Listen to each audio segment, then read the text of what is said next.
Hi viewers, welcome to Quantum India online classes. This is Suresh, physics faculty. మనం ఈ series of videos యూట్యూబ్లో upload అవుతూ ఉంటాయి. దేనికి సంబంధించి సార్ అని అడిగితే ఆర్ఆర్బి ఫిజిక్స్ పీవైక్యూస్ 2025లో జరిగినటువంటి ఏఎల్పి ఎగ్జామ్ కావచ్చు, స్టేజ్ 1 కావచ్చు, తర్వాత టెక్నీషియన్ గ్రేడ్ 1 అండ్ గ్రేడ్ 3లో ఇచ్చినటువంటి ఫిజిక్స్ క్వశ్చన్స్ కావచ్చు, తర్వాత ఎన్టీపీసీ ఈ క్వశ్చన్స్ కావచ్చు, పర్టికులర్గా మనకి 2025లో జరిగినటువంటి క్వశ్చన్స్ థియరీ ఏ విధంగా ఉంది, దాన్ని మనం ఏ విధంగా క్లియర్ చేసుకోవాలి, కాన్సెప్ట్తో పాటుగా సొల్యూషన్స్ కూడా మీకు ఇవ్వడం జరుగుతుంది. ఎందుకంటే నాకు ఆఫ్లైన్ క్లాసెస్ ఉండటం వల్ల నేను కొంచెం బిజీగా ఉన్నాను. తర్వాత నెక్స్ట్ వచ్చేసి మనకి తెలుగు మీడియం, ఆల్రెడీ ఇంగ్లీష్ మీడియమే మన దగ్గర అందుబాటులో ఉంది ఎక్కువగా. అందుకే తెలుగు మీడియంని ఏం చేసిందంటే కొన్ని క్వశ్చన్స్ని నేనే తెలుగులో ట్రాన్స్లేట్ చేసి రాయటం జరిగింది. అది కూడా అర్థం చేసుకోండి. తర్వాత నెక్స్ట్ వచ్చేసి ఒకవేళ మీ దగ్గర Telugu medium, English medium questions ఉన్నాయి సార్ మా దగ్గర, ఏది 2025లో, అంతేగాని వేరు వేరు వెబ్సైట్లో ఉన్నటువంటి ఏది వాళ్ళు ప్రీవియస్ క్వశ్చన్స్ అంటారు, కానీ అవి చాలా వరకు కూడా అవాస్తవం అయి ఉండొచ్చు. కాబట్టి దాన్ని బేస్ చేసుకొని కూడా చూసుకోండి. ఒకవేళ అది మీకు నిజమని అనిపిస్తే, మీరు ఆల్రెడీ అక్కడ షిఫ్ట్ ఉంటుంది, మీరు రాసిన షిఫ్ట్కి మ్యాచ్ అయింది అంటే అప్పుడు ఓకే, ఆ మిగిలిన పేపర్లు కూడా రైట్ అని మనం ప్రామాణికంగా తీసుకోవచ్చు. అలాంటి పేపర్స్ ఏమైనా ఉంటే నాకు వాట్సాప్ చేయండి. నేను తెలుగు, ఇంగ్లీష్లో ఉంటే మీకు ఎక్స్ప్లెయిన్ చేసే ప్రయత్నం చేస్తాను. ఎందుకు అంటే ఇప్పుడు నేను ఆఫ్లైన్ క్లాసెస్లో ఉండి మళ్ళీ దాని ట్రాన్స్లేషను, తర్వాత దాన్ని మళ్ళీ అంటే ఈ ఫార్మేట్లో, ఎందుకంటే మళ్ళీ అందరూ కూడా ఈ ఫార్మేట్లో కావాలి తెలుగు కూడా అని అనుకుంటారు. అందువల్ల ఇక్కడ మనకేంది అంటే ఆర్భాటాలకి అవకాశం లేకుండా, లేదా వాటి గురించి ఆలోచించకుండా, మాకు ఎలా ఉన్నా పర్లేదు సార్, ఇంగ్లీషు తెలుగు అట్లా కనపడితే మాకు చాలు, మాకు కాన్సెప్ట్ కావాలి, ఆ క్వశ్చన్ చేసే విధానం కావాలి అనుకునే వాళ్ళు ఈ ఛానల్ని తప్పకుండా సబ్స్క్రైబ్ చేసుకోండి. తర్వాత మనకి పార్ట్ 1, పార్ట్ 2 అని ఈ విధంగా వచ్చేస్తూ ఉంటాయి. కాబట్టి మీకు యూజ్ అవుతూ ఉంటుందన్నమాట. ఎలా యూజ్ అవుతుందంటే మనకి రాబోయేటటువంటి ఎన్టీపీసీ నోటిఫికేషన్ కావచ్చు, తర్వాత ఏఎల్పి ఆల్రెడీ మళ్ళీ కొత్త నోటిఫికేషన్ ఉంది కాబట్టి దానికి సంబంధించి క్వశ్చన్స్ ఏ విధంగా అడుగుతాడు, టెక్నీషియన్ గ్రేడ్ 1 కానీ గ్రేడ్ 3 కానీ ఇంకా వచ్చేస్తూ ఉన్నాయి. గ్రూప్ డి ఆల్రెడీ మనకి అది అనౌన్స్మెంట్ వచ్చింది కాబట్టి, ఏది ఆర్ఆర్బి, ఏది మన రిక్రూట్మెంట్ బోర్డు నుంచి అవి కూడా వేస్తామని చెప్పారు. కాబట్టి దానికి సంబంధించి ఏవైనా కానీ మనకి టోటల్గా యూజ్ అయ్యే విధంగా ఉంటాయి అన్నమాట. ఎస్ఐపిసి వాళ్ళకు కూడా యూజ్ అవుతూ ఉంటుంది, చూసుకోవచ్చు మీరు. అంతేగాని మళ్ళీ మాకు ఆర్ఆర్బి కదా, ఇది ఎస్ఐపిసి కాదు కదా అని మీరు ఎప్పుడు కూడా బౌండరీ గీసుకోవద్దు. ఎందుకంటే ఫిజిక్స్ అనేది ఆర్ఆర్బికో ఫిజిక్స్, తర్వాత ఎస్ఐపిసికి అంటే పోలీస్ కానిస్టేబుల్ వీళ్ళకి సపరేట్ ఫిజిక్స్ ఏమి ఉండవు. అది కూడా చూసుకోండి. ఎందుకంటే మనం ఎంత బౌండరీ మొత్తం అంటే ఆ సబ్జెక్ట్ పరిదంతా కూడా మనం ఒకసారి చూస్తాము, మనకి ఆ సబ్జెక్ట్ అంటే ఈజీ అనిపిస్తుంది, ఆ సబ్జెక్ట్ మీద వచ్చిన క్వశ్చన్లు ఈజీగా చేయొచ్చు అనేటటువంటి ఏది ఆలోచనకి మనం వెళ్ళిపోతాం. మనం బౌండరీ గీసుకుంటా ఉన్నాం అనుకోండి, ఆ సబ్జెక్ట్ మీద క్లారిటీ అనేది తగ్గిపోతూ ఉంటుంది. అందువల్ల కాబట్టి కాంపిటేటివ్ ఆస్పిరెంట్స్ చూసుకోండి. అదేవిధంగా ఒకవేళ టీచర్స్ ఎవరైనా చూస్తున్నట్లయితే మీకు ఎన్విఎస్, కేవిఎస్, నవోదయ, కేంద్రీయ విద్యాలయాలు, తర్వాత గురుకులాలు, మోడల్ స్కూల్స్, ఏది మన తెలుగు రాష్ట్రాల్లో జరిగినటువంటి పీజీటీ, టీజీటీ, పీవైక్యూస్ కూడా మనకి డే బై డే వస్తూ ఉంటాయి. మీరు కూడా చూసే అవకాశం ఉంటుంది. ఇవి కూడా బేసిక్స్కి ఉపయోగపడుతూ ఉంటాయి కాబట్టి ప్రాబ్లం ఏమీ లేదు. ఓకేనా? సరే చూద్దాం. ఎందుకంటే ఇది ఫస్ట్ వీడియో కాబట్టి కొంత ఎక్స్ప్లెనేషన్ ఇస్తున్నాను. నెక్స్ట్ వచ్చేటటువంటి వీడియోస్కి డైరెక్ట్గా మనం ఎక్స్ప్లెనేషన్ ఇచ్చుకుంటూ వెళ్తూ ఉంటాం అనమాట, క్వశ్చన్స్కి సంబంధించి, కాన్సెప్ట్ వాళ్ళు ప్లస్ సొల్యూషన్స్కి. ఓకేనా? రైట్, చూడండి. Which type of wave is a sound wave in air అంటున్నాడు. గాలిలో ధ్వని వేగం పరిస్థితి ఏంది అని అంటున్నాడు. అనుదైర్ఘ్య తరంగమా, తిరేక తరంగమా, విద్యుదయస్కాంత తరంగమా, స్థావర తరంగమా? ఓకేనా? లాంగిట్యూడినల్ వేవా, ట్రాన్స్వర్స్ వేవా, స్టేషనరీ వేవా అని, లేదా స్టాండింగ్ వేవా అని, ఎలక్ట్రోమాగ్నెటిక్ వేవా అని మనకి డిఫరెంట్ ఆప్షన్స్ ఇస్తున్నాడు. ఎప్పుడైనా కానీ చూడండి, సౌండ్ వేవ్స్ అనేవి ఆల్ ఆబ్జెక్ట్స్లో, ఆల్ సబ్స్టెన్సెస్లో, ఫస్ట్ ఆఫ్ ఆల్ అన్ని పదార్థాలలో ఎలా ప్రయాణిస్తుందంటే అనుదైర్ఘ్య తరంగ రూపంలో ప్రయాణిస్తుంది. అనుదైర్ఘ్య తరంగం లాంగిట్యూడినల్ వేవ్ మేనర్లో ట్రావెల్ చేస్తూ ఉంటుంది. ఒక ఘన పదార్థంలోనే, అంటే ఘన పదార్థంలో అనుదైర్ఘ్య తరంగ రూపం ఉంటుంది. అదే ఘన పదార్థాల్లో అయితే 2 విధాలుగా ప్రయాణించవచ్చు. అది అనుదైర్ఘ్య తరంగం, అనుదైర్ఘ్య తరంగ రూపంలోనైనా ప్రయాణించవచ్చు, తిరేక తరంగ రూపంలో కూడా ప్రయాణిస్తూ ఉంటుందన్నమాట. The sound waves in the solids can propagate even in the both longitudinal wave manner and the transverse wave manner అని మనం మాట్లాడుతూ ఉంటాం. పర్టికులర్గా ఇక్కడ ఎయిర్ అని అన్నాడు కాబట్టి మనకి సింపుల్గా ఏం తీసుకోవచ్చు, అనుదైర్ఘ్య తరంగం అని తీసుకోవచ్చు అనమాట. ఇది జనరల్గా దీనికి సంబంధించింది. Next, what happens to the particles of A substance when it is heated అంటున్నాడు. పదార్థ కణాలను వేడి చేసినప్పుడు ఏం జరుగుతుంది అంటున్నాడు. మనందరికీ తెలుసు, పదార్థాలను వేడి చేసినప్పుడు కానీ లేదా ఏదైనా కానీ వేడి చేస్తే ఏమవుతుంది, గతిశక్తి పెరుగుతుంది. గతిశక్తి ఎందుకు పెరుగుతుంది, వాటి వేగం పెరగబట్టి పెరుగుతుంది, అవునా కదా. ఎందుకంటే మనకి ద్రవ్యరాశి అయితే మారదు కదా. ఇప్పుడు మనం ఏదైనా ఎలక్ట్రిక్ హీటర్ ఉంది, మన ఇమ్మర్షన్ హీటర్ ఏం చేస్తారు, మీరు నీళ్ళలో ముంచేసి స్విచ్ ఆన్ చేస్తూ ఉంటారు, నీళ్ళు అసలు పనిచేస్తుందా లేదా అని ఎలా తెలుసుకుంటారు, కణాలు పైకి వస్తూ ఉంటాయి. అదేవిధంగా మన సాంబార్ కానీ లేకపోతే మన చికెన్ పులుసు కానీ ఇవన్నీ కూడా వేడవుతూ ఉడుకుతున్నప్పుడు ఏమవుతాయి, ఫాస్ట్గా కదులుతూ ఉంటాయి అణువులన్నీ కూడా. అంటే మీనింగ్ ఏంటంటే వేగంగా కదులుతాయి అనమాట. They can move very faster if they are heated అని మనకు అర్థమవుతూ ఉంది. దాన్ని బేస్ చేసుకొని ఇక్కడ చూడండి, అవి కదలటం ఆగిపోతాయా, అదృశ్యమవుతాయా, వేగంగా కదులుతాయా, నెమ్మదిగా కదులుతాయా అంటున్నాడు. They stop moving, they disappears, they move faster, they move slower అని మనకి చెప్తా ఉన్నాడు. కాబట్టి ఆన్సర్ ఏమవుతుందండి, దే మూవ్ ఫాస్టర్ అని మనం చెప్పుకోవచ్చు. ఇది చిన్న బిట్ అనే చెప్పుకోవచ్చు. కొన్ని పెద్ద బిట్లు వచ్చినప్పుడు కాన్సెప్ట్స్ ఏ విధంగా ఉంటాయి అనే దాన్ని కూడా మనం చూద్దాం.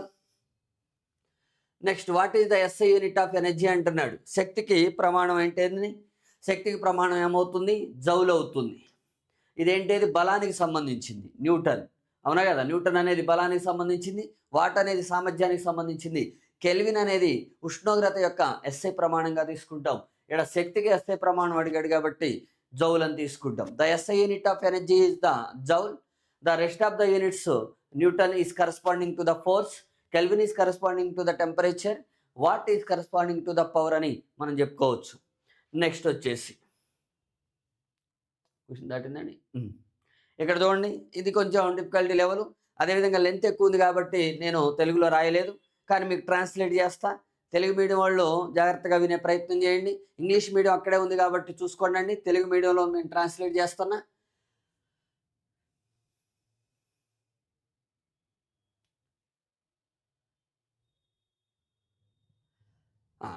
చూడండి, superconducting and experiences the Meissner effect అంటున్నాడు.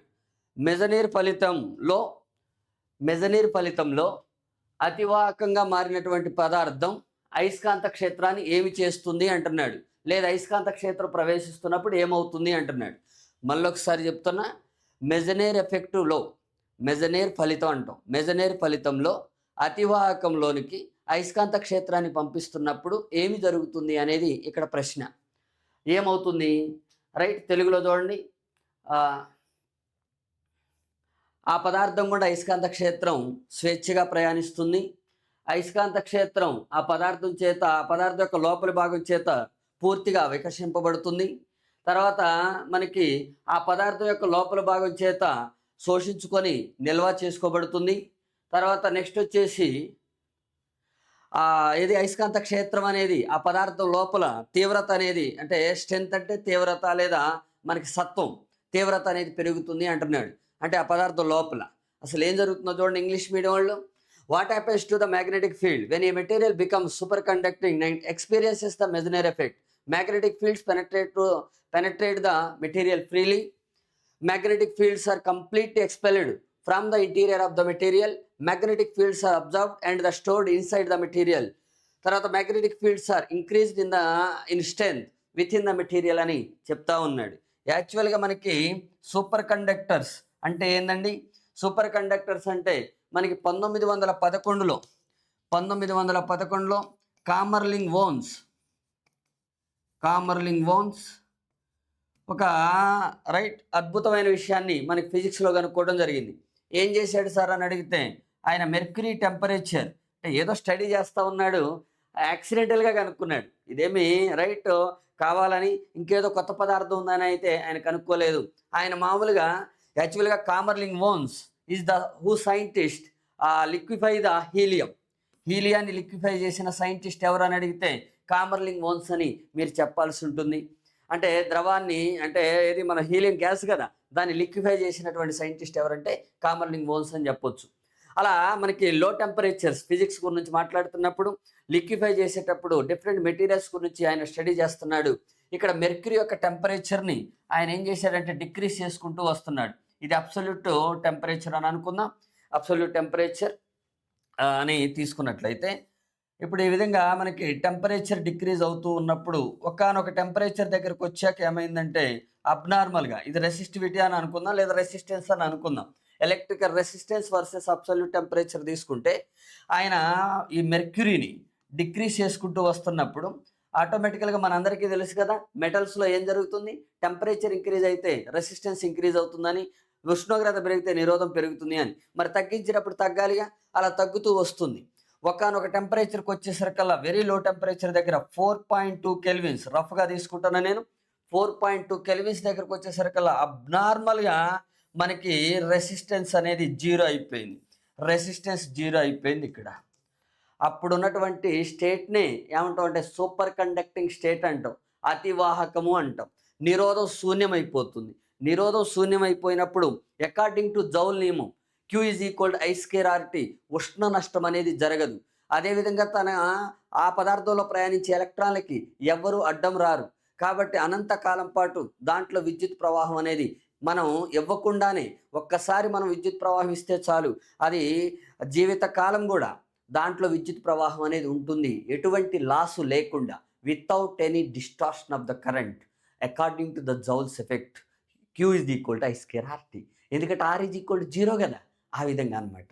అలాంటి పదార్థాన్ని, అలాంటి కండిషన్ని సూపర్ కండక్టర్ అంటాం, అతివాహకాలని మనం మాట్లాడుతూ ఉంటాం. అలా తర్వాత చాలా ఎలిమెంటల్ ఫామ్లో మనకి కొన్ని వచ్చినాయి.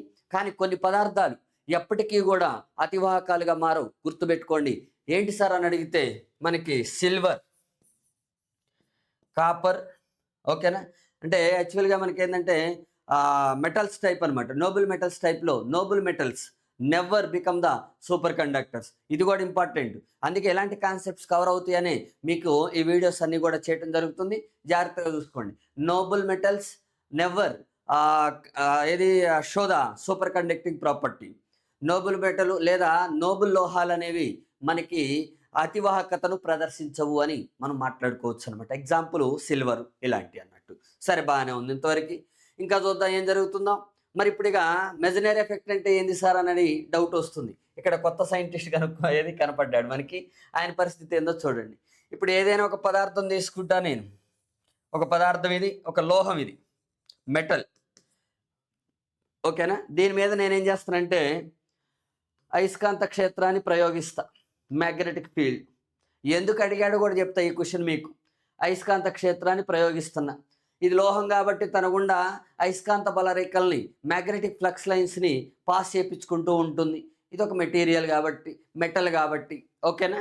అయితే ఇప్పుడు దీని టెంపరేచర్ ఏం చేస్తా, ఇలా మీకు మ్యాగ్నెటిక్ ఫీల్డ్ అయితే పాస్ అవుతుంది. ఇప్పుడు నేను ఇలా పాస్ చేపిస్తూ దీని టెంపరేచర్ని ఏం చేస్తానంటే డిక్రీస్ చేసుకుంటూ వస్తా. ఇక్కడ ఇంకో విషయం, ఏ టెంపరేచర్ దగ్గర అయితే సూపర్ కండక్టింగ్గా కన్వర్ట్ అవుతుందో ఆ షార్ప్ టెంపరేచర్ని క్రిటికల్ టెంపరేచర్ అంటాం మనం. Critical temperature, right, below which the material act as a superconductor, above which the material act as a normal conductor or the normal material అనమాట. ఓకేనా. అంటే 4.2 కన్నా ఎక్కువ ఉంటే నార్మల్ కండక్టర్ లాగా యాక్ట్ చేస్తుంది మెర్క్యూరీ. 4.2 కెల్విన్స్ కన్నా తక్కువ ఉన్నప్పుడే అది ఏమవుతుంది అంటే సూపర్ కండక్టర్ లాగా పనిచేస్తూ ఉంటుంది, అతివాహకంగా పనిచేస్తూ ఉంటుంది. ఆ షార్ప్ టెంపరేచర్ని మనం ఏమంటాం, క్రిటికల్ టెంపరేచర్ అని మనం మాట్లాడుతూ ఉంటాం. ఇక ఇప్పుడు నేను చూడండి ఎందుకు చెప్పానో తెలుస్తుంది మీకు. ఇప్పుడు నేనేం చేస్తా, టెంపరేచర్ డిక్రీస్ చేసుకుంటూ వస్తూ దీనికంటూ ఎక్కడో ఒక టెంపరేచర్ తగ్గినప్పుడు, ఏదో ఒక టెంపరేచర్ తగ్గినప్పుడు అది అతివాహకంగా పనిచేస్తుందని అనుకుందాం. For example, the temperature decreases to less than it's critical temperature. Critical temperature కన్నా తగ్గిందనుకోండి, వెంటనే అది ఎలా పనిచేస్తుంది, ఈ కండిషన్ వచ్చినప్పుడు సూపర్ కండక్టర్ లాగా పనిచేస్తుంది. సూపర్ కండక్టర్ ఆల్రెడీ తన మీద ఏం ప్రవహిస్తుంది, అయస్కాంత క్షేత్రం ఉంది, మ్యాగ్నెటిక్ ఫీల్డ్ పాస్ అవుతుంది. నేనేం చేసిన మ్యాగ్నెటిక్ ఫీల్డ్ అప్లై చేసి దీని టెంపరేచర్ తగ్గించుకుంటూ క్రిటికల్ టెంపరేచర్ కన్నా తగ్గించగలనే సూపర్ కండక్టర్గా రైట్ మారిపోయింది. ఎప్పుడైతే అది సూపర్ కండక్టర్గా కన్వర్ట్ అయిన ఆ టైం ఉంటుంది కదా, అది ఎప్పుడైతే టీ ఈజ్ ఈక్వల్ టు సరే టీసీ అని అనుకుందాం, ఏడ దాకా తీసుకొద్దాం. ఎప్పుడైతే T is equal to TC అయిందో, క్రిటికల్ టెంపరేచర్కి వచ్చిందో, at that temperature the material act as a superconductors. At that time total entire magnetic field which is previously passing through this material is repulsed. అప్పుడు దాకా తన గుండా తనలోని ప్రయాణించేటటువంటి అయస్కాంత క్షేత్రం ఒకేసారి వికర్షించబడుతుంది. దాని టెంపరేచర్ ఎప్పుడైతే తగ్గిపోతుందో, ఆ టెంపరేచర్ ఎప్పుడైతే సూపర్ కండక్టింగ్ టెంపరేచర్కి ఈక్వల్ అవుతుందో, అప్పుడు వెంటనే తన గుండా ప్రయాణించే అయస్కాంత క్షేత్రం ఏమవుతుంది, వికర్షించబడుతుంది. Magnetic field is repulsed when the material gets superconductor. That effect is known as the Meissonier effect. దాన్ని ఏమంటారంటే మెజనీర్ ఎఫెక్ట్ అని మాట్లాడుతూ ఉంటాం అనమాట. కాబట్టి ఇప్పుడు చెప్పండి, whenever the material become the superconducting and experiences the Meissner effect means the magnetic field is completely expelled from the interior of the material. మొత్తం వెనక్కి వచ్చేస్తుంది. ఎందుకు సార్ ఎన్టీపీసీ క్వశ్చన్? ఇది యాక్చువల్గా ఎన్టీపీసీలో ఇచ్చాడండి, ఎందుకంటే డిఫరెంట్ క్యాడర్స్ కాకపోతే అక్కడ మీకు బ్రాకెట్లో ఏం రాయలేదు, ఇవన్నీ ప్రీవియస్ ఇయర్ క్వశ్చన్స్ అనమాట. ఏది 2025 క్వశ్చన్స్. చూడండి ఎందుకు ఇచ్చాడంటే మెజనర్ ఎఫెక్ట్ని బేస్ చేసుకొని, రైట్, ఇలా మ్యాగ్నెటిక్ ఫీల్డ్ ఎప్పుడైతే రిబల్స్ చేస్తుందో దీన్ని బేస్ చేసుకొని మ్యాగ్లివ్ ట్రైన్స్ పనిచేస్తాయి. మీరు రాసేది ఆర్ఆర్బి కదా, అందువల్ల మ్యాగ్లివ్ లైన్స్, ఏది మ్యాగ్నెటికల్లీ లీవియేటెడ్ ట్రైన్స్ అంటాం. Magnetically levitated trains works based on this Meissner effect and superconducting effect అనమాట. దీన్ని బేస్ చేసుకొని ఎప్పుడైతే మ్యాగ్నెటిక్ ఫీల్డ్ రివర్స్ అవుతుందో ఆ ట్రాక్ మరి గాలిలోకి ఏమి వెళ్ళదండి, అది ఏరోప్లేన్ అవుతుంది. అలాంటప్పుడు ఏంటంటే ఆ ట్రాక్ దగ్గరలోనే మ్యాగ్నెటిక్ ఫీల్డ్ రివర్స్ అవుతూ ముందుకు వెళ్ళిపోతూ ఉంటుంది ట్రైన్. అందుకే అడిగాడు మిమ్మల్ని, మరి అసలు కనీసం మ్యాగ్నెటికల్లీ లీవియేటెడ్ ట్రైన్స్ మీద కొంత ఐడియా ఉందా లేదా, దాంట్లో ఫిజిక్స్ మీద మీకు ఐడియా ఉందా లేదా, అలాంటి వాటి కోసమే ఇలాంటివి అడుగుతూ ఉంటాడు. జాగ్రత్త చూసుకోండి, ఎందుకంటే ఎన్టీపీసీ కానీ లేదా సీజీఎల్ కానీ, ఎస్ఎస్సి సీజీఎల్కి కూడా యూజ్ అవుతూ ఉంటాయి ఇలాంటి క్వశ్చన్స్. తర్వాత నెక్స్ట్ ఇంకా రైట్, ఏది ఎల్పి స్టేజ్ 1లో థియరిటికల్ క్వశ్చన్స్ కానీ, టెక్నీషియన్ గ్రేడ్ 1 కానీ ఆ లెవెల్లో అడుగుతూ ఉంటాడు. గ్రూప్ డీకి ఇలాంటి క్వశ్చన్స్ ఫ్రేమ్ చేయడం బాధపడాల్సిన పని ఏమి లేదు, ముందే చెప్తున్నా. ఇంత లెంత్గా అంటే ఇంత డెప్త్గా అడగడు, స్టేట్మెంట్లో ఉండొచ్చు కానీ ఇంత డెప్త్గా అడగడు అనమాట. ఓకేనా, సరే బాగానే ఉంది. ఇది జనరల్గా, ఎందుకంటే కొంచెం ఎలాంటి క్వశ్చన్స్ వచ్చినప్పుడు అన్ని ఏరియాస్ నేను కొంచెం కవర్ చేసే ప్రయత్నం చేస్తున్నా యాజ్ మచ్ యాజ్ పాసిబుల్. సరే, next, what is the dimensional formula of the pressure అంటున్నాడు. ప్రెజర్ డైమెన్షనల్ ఫార్ములా, పీడనం యొక్క మితి ఫార్ములాని ఎలా రాస్తాం మనం? జనరల్గా మనకి ఏదైనా ఇచ్చిన భౌతిక రాశిని ప్రాథమిక ప్రమాణాల్లో కన్వర్ట్ చేసుకొని దాని నుంచి మనం మితి ఫార్ములాను రాయాలి ప్రాథమిక ప్రమాణాల్లోకి. ఆల్రెడీ మనకి తెలుసు పీడనం యొక్క మితి ఫార్ములా, అంటే పీడనం యొక్క ఫార్ములా ఏంది? పీడనానికి ఏమవుతుంది? ఫోర్స్ బై ఏరియా అవుతుంది. Force by area. మరి ఫోర్స్కి ఆల్రెడీ మనకి తెలిసి ఉండాలి, ఫోర్స్ ఈజ్ ఈక్వల్ టు ఏందండి? ఎంఏ అని. దీన్ని ఎలా రాస్తారు? KG metre per second square. ప్రాథమిక ప్రమాణాల్లో రాసిన దాన్ని న్యూటన్ అంటూ అది వేరే విషయం, కానీ ఇక్కడ ప్రాథమిక ప్రమాణాలు కేజీ మీటర్ పర్. ప్రాథమిక రాశులు ఉన్నాయి కదా 7 మనకి, ఏంటేది? రైట్, పొడవు, కాలం, లెంత్, అవునా కదా? Length, time, mass, electric current, temperature, next amount of substance, దీన్నే మనం మోల్ అని మనం మాట్లాడుతూ ఉంటాం. తర్వాత నెక్స్ట్ లూమినస్ ఇంటెన్సిటీ, ఎన్నైనాయి? 3, 4, 7 అయినాయి, అవునా కదా? ఇవన్నట్టు ఈ 7 కూడా ఏమవుతాయి మనకి? ప్రాథమిక రాశులు. వీటికి ఉండే యూనిట్స్ని ప్రాథమిక ప్రమాణాలని, అంటే ఫండమెంటల్ యూనిట్స్ అని, ప్రాథమిక ప్రమాణాలని మనం మాట్లాడుతూ ఉంటాం. ప్రాథమిక రాశులకు ఉండే వాటిని ప్రమాణాలని ప్రాథమిక రాశులు అంటారు. The units corresponding to the fundamental quantities are known as the fundamental units అని చెప్తూ ఉంటాం. ఆ యూనిట్స్లో కన్వర్ట్ చేయాలి, ఇవన్నీ ఫండమెంటల్ యూనిట్స్ అవుతాయి. అప్పుడు అంటే దాని పవర్, డైమెన్షన్ అంటేనే పవర్ని గురించి మనం మాట్లాడుతాం, మిత్ ఫార్ములా అంటేనే. ఓకేనా, ఆ విషయం మీ అందరికీ తెలిసే ఉంటుంది కాబట్టి ప్రాబ్లం లేదు. కేజీ దేనికి సంబంధించిందండి? మాస్కి సంబంధించింది, మాస్. మీటర్ దేనికి సంబంధించింది? లెంత్కి సంబంధించింది. బై సెకండ్ స్క్వేర్ అంటే దేనికి సంబంధించింది? టైంకి సంబంధించింది. ఇదే స్క్వేర్ ఉంది. అప్పుడు ఏమవుతుంది? ఫోర్స్కి సంబంధించిన డైమెన్షనల్ ఫార్ములా వచ్చేసి ఎంఎల్. ఇది పైకి తీసుకెళ్తే ఏమవుతుంది? T⁻⁻² అని మనం మాట్లాడుతూ ఉంటాం, లేదా సెకండ్ ఇన్వర్స్ రాసుకుని డైరెక్ట్గా రాసుకుని నో ప్రాబ్లం. ఇది ఫోర్స్కి. ఏరియా ఏమవుతుందండి? ఏరియా అంటే లెంత్ ఇంటూ లెంత్ స్క్వేర్ అవుతుంది, కాబట్టి ఎల్ స్క్వేర్ అవుతుంది. ఓకేనా, ఇప్పుడు సబ్స్టిట్యూట్ చేయండి. ప్రెజర్ డైమెన్షనల్ ఫార్ములా ఏమవుతుంది? దీని డైమెన్షనల్ ఫార్ములా ఎంఎల్ T⁻⁻² ఫోర్స్ది ఏరియాది వచ్చేసి ఎల్ స్క్వేర్ అవుతుంది. అప్పుడు ఎం L⁻⁻1 T⁻⁻2 అవుతుంది. ఇదే పీడనానికి అంటే కొన్ని స్టాండర్డ్కి గుర్తుపెట్టుకోవాలి యాక్చువల్గా. ఒక్కటి మన ఏరియా లెంత్ తెలిస్తే ఏరియా తెలుస్తుంది, ఏరియా తెలిస్తే వాల్యూమ్ తెలుస్తుంది. ఆల్రెడీ మాస్ తెలుసు, వాల్యూమ్ తెలుసు కదా, మాస్ బై వాల్యూమ్ డెన్సిటీ తెలుస్తుంది. తర్వాత ఫోర్స్ తెలిసారనుకోండి, ఫోర్స్ బై ఏరియా అప్పుడు దేనికి సంబంధించింది, ప్రెజర్కి సంబంధించి తెలుస్తుంది. తర్వాత వర్క్, ఫోర్స్ ఇంటూ డిస్ప్లేస్మెంట్ దానికి తెలుస్తుంది. తర్వాత ఫోర్స్ ఇంటూ టైం, ఇంపల్స్ దానికి తెలుస్తుంది. మరి ఫోర్స్ ఇంటూ ఇంపల్స్ ప్రొడక్టే మనకి మొమెంటానికి ఈక్వల్ అవుతుంది. కాబట్టి మొమెంటం డైమెన్షన్స్ కూడా, డైమెన్షనల్ ఫార్ములా కూడా కనుక్కోవచ్చు. తర్వాత ఎప్పుడైతే మన వర్క్కి తెలిసిందో ఎనర్జీకి ఈక్వల్ అవుతుంది. ఆ ఎనర్జీ బై టైం కాదు, వర్క్ బై టైంని పవర్ అంటాం, దానికి తెలుస్తుంది. ఇది అనమాట లింక్ అనమాట. ఓకేనా, ఆ లింక్ని మనం తీసుకుంటే సరిపోతుంది. మొత్తానికి ఇది ఇప్పుడు ఇక్కడ ఏమవుతుంది, mL⁻⁻1 T⁻⁻2 ఎక్కడ ఉందండి, ఇది మితి formula, dimensional formula of pressure. Next, which type of wave is primarily formed అని stretched string when plucked or disturbed అని మాట్లాడుతూ ఉన్నాడు. తెలుగులో చూడండి, సాగదీసిన తీగను కదిలిస్తే ఏర్పడు తరంగాలు అంటున్నాడు. సాగదీసిన తీగలో ఏం ఏర్పడతాయండి, జనరల్గా మనం ఏదైనా ఒక తాడు గోడకు కట్టి ఇట్లా అన్నాం అనుకోండి, అవునా కాదు, అదే తీగ అనుకోరాదండి, ఏమవుతుంది, ప్రస్తుతం అంటే తిరగ తరంగాలు ఏర్పడి, ఆ తిరగ తరంగాలు సూపర్ ఇంపోజ్ జరిగితే స్టేషనరీ వేవ్స్ ఫామ్ అవుతూ ఉంటాయి అనమాట. అంటే స్థావర తరంగాలు ఏర్పడతా ఉంటాయి. ఫస్ట్ ప్రైమరీగా ఏర్పడేది ఏంటంటే ట్రాన్స్వర్స్ వేవ్స్, తిరగ తరంగాలు ఏర్పడతా ఉంటాయి అనమాట. ఫర్ ఎగ్జాంపుల్ ఇదేదో వైర్ బేస్లో రోప్ తీసుకోండి. రోప్ అంటే ఏంది, మనకి తాడు తీసుకొని ఇట్లా అన్నా కానీ అప్పుడు ఏమవుతుంది, ఇట్లా ఫామ్ అవుతా ఉంటుంది. ఒకవేళ అలాగనే ఉన్నాయి అనుకోండి, మళ్ళీ స్టేషనరీ వేవ్స్ ఫామ్ అవుతాయి. ఫస్ట్ ఫామ్ అయ్యేది ఏంటంటే ట్రాన్స్వర్స్ వేవ్, అది సూపర్ ఇంపోజిషన్ జరిగింది అనుకోండి, స్టేషనరీ వేవ్స్ అవుతాయి. వాడు ఎలాగో ప్రైమర్లీ అన్నాడు కాబట్టి ట్రాన్స్వర్స్ వేవ్, ఎలాగో స్టేషనరీ వేవ్ ఇవ్వలేదు కాబట్టి ఆన్సర్ అసలు కాదనమాట, తిరగ తరంగం ఏర్పడుతుందని చెప్తాం. తర్వాత next, which metals are generally used for electrical transmission lines అంటున్నాడు. విద్యుత్ ప్రసార తీగలకు ఉపయోగించే లోహాలు ఏందండి, లోహాలను ఎలాగో కూడా తెలుగు అండ్ ఇంగ్లీష్ అని ఎలాగనే ఉంటుంది కాబట్టి no problem. Iron and nickel అట, సిల్వర్ అండ్ గోల్డ్. ఎవడన్నా ఇది వాడతాడండి, ఇది వాడితే అసలు విద్యుత్ లైన్లు ఉంటాయా, ఉండవు కదా, ఎత్తుకొని పోతారు కదా, అవునా కదా, దొంగలిస్తూ ఉంటారు. జింక్ అండ్ లెడ్ వాడరు. తర్వాత మనకు వాడేది ఏంటంటే కాపర్ అండ్ అల్యూమినియాన్ని యూజ్ చేస్తూ ఉంటారు అనమాట. ఇది ఆ మెయిన్ ట్రాన్స్మిషన్ లైన్స్, ప్రసార తీగల్ని తయారు చేయడానికి అనమాట, విద్యుత్ ప్రసార తీగల్ని.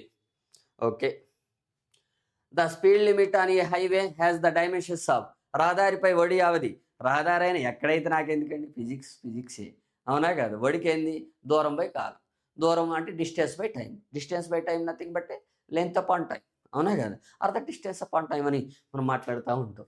లెంత్ అపాన్ టైం అంటే ఏమవుతుంది, లెంత్ ఓవర్ టైం అవుతుంది అనమాట. ఓకేనా, పొడవు బై కాలమే కదా, పొడవు బై కాలం, అంతేగాని కాలం బై పొడవు అయితే కాదు. అటు చిన్న బిట్లు ఇలాంటి. Okay, which of the following is the SI unit for sound intensity అంటున్నాడు.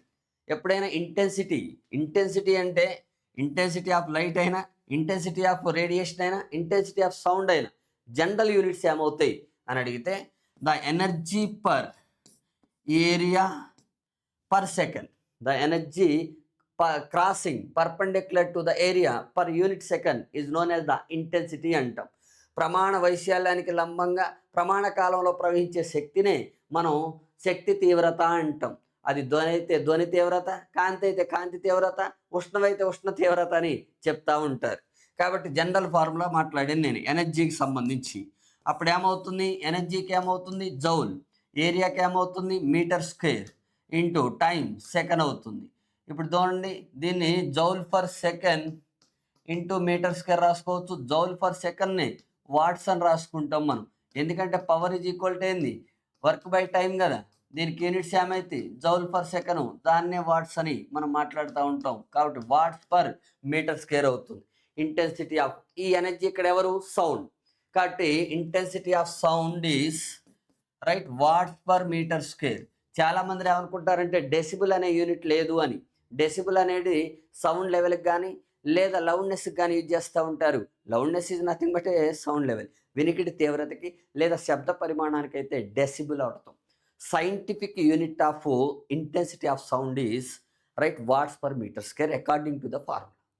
కానీ కొన్ని బుక్స్లో ధ్వని తీవ్రతకు కూడా డెసిబుల్ అనే తీసుకుంటారు. ఏది కొన్ని బుక్స్లో. ఎందుకు సార్ అని అడిగితే అది జనరల్ అలెగ్జాండర్ గ్రహం బెల్ నుంచి మనం రొటీన్ యూనిట్గా తీసుకోవడం జరిగింది. But that is not the scientific unit అనమాట. అది కూడా చూసుకోండి. సరే బాగానే ఉంది. ఇక్కడ ఎలాగో వాట్స్ పర్ మీటర్ స్క్వేర్ ఇచ్చాడు, ప్రాబ్లం లేదు మనకి. వాడు ఏది డెసిబుల్ కూడా ఇస్తే కొంచెం కన్ఫ్యూజన్ అయ్యేవాడు. అది కూడా చూసుకోండి. అప్పుడు అడిగేవాళ్ళు ఏంటి పర్టికులర్గా అది ఎస్ఐ యూనిటా, ఎస్ఐ యూనిట్ అడిగాడు కదా, అది ఎస్ఐ యూనిట్ కాదు, డెసిబుల్ అనేది ఎస్ఐ యూనిట్ కాదు, చూసుకోండి. సరే బాగానే ఉంది ఇంతవరకు. Which of the following physical quantities has the quantity actually as the what we call dimensions of ml power -3. ml అంటే m అంటే ఏందండి, మాస్, బై l పవర్ -3 అంటే బై l క్యూబ్ రాసుకోవచ్చు కదా, అంటే మీటర్ క్యూబ్. అంటే మాస్కు సంబంధించి ఇది కేజీ ప్రమాణాలు అవుతాయి.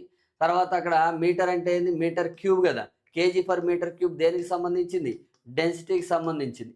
మాస్ బై వాల్యూమ్ కదా, మాస్ బై వాల్యూమ్, దీన్నే కేజీ పర్ మీటర్ క్యూబ్ అంటాం. కేజీ పర్ మీటర్ క్యూబ్ వచ్చేదే ml పవర్ -3 అవుతుంది. ఇది dimensional formula for the right what we call density అని చెప్తా ఉంటాం అనమాట. కాబట్టి దీనికి డెన్సిటీకి అంటే సాంద్రతకి అవుతుంది. సాంద్రత అంటే ద్రవ్యరాశిపై ఘనపరిమాణం, ఘనపరిమాణం అంటే పొడవు ఇంటూ పొడవు ఇంటూ పొడవు, పొడవు క్యూబ్ అవుతుంది, లెంత్ క్యూబ్ అవుతుంది. కాబట్టి మాస్కి ఏంటిది కేజీ పర్ మీటర్ క్యూబ్, అందుకే ml పవర్ -3 వచ్చిందనమాట. ఓకేనా, రైట్. ఇవి కొన్ని శాంపిల్ క్వశ్చన్స్ ఇలాంటివి వస్తూ ఉంటాయి మీకు. రైట్, ఇలాంటి వీడియోస్ని నేను చేసే ప్రయత్నం చేస్తూ ఉంటాను. సబ్స్క్రైబ్ చేసుకోండి, లైక్ చేయండి. అదేవిధంగా మీ అస్పిరెంట్స్ అందరికి కూడా, అంటే మీ కొలీగ్స్కి, మీ ఫ్రెండ్స్ అందరికి కూడా ఫార్వర్డ్ చేయండి. మీ అందరికీ తెలుసు నేను ఆఫ్లైన్ క్లాసెస్ ఏ విధంగా చెప్తాను, ఆన్లైన్ క్లాసెస్ ఏ విధంగా చెప్తాను. డైరెక్ట్గా మీరు చూసిన వాళ్ళు, ఆఫ్లైన్ క్లాసెస్లో చూసిన వాళ్ళు సపోర్ట్ చేస్తారని, ఆన్లైన్ క్లాసెస్లో కూడా చూసిన వాళ్ళు సపోర్ట్ చేస్తారని ఆశిస్తున్నాను అనమాట. ఓకేనా, రైట్. థ్యాంక్ యూ అండి, థ్యాంక్ యూ వెరీ మచ్.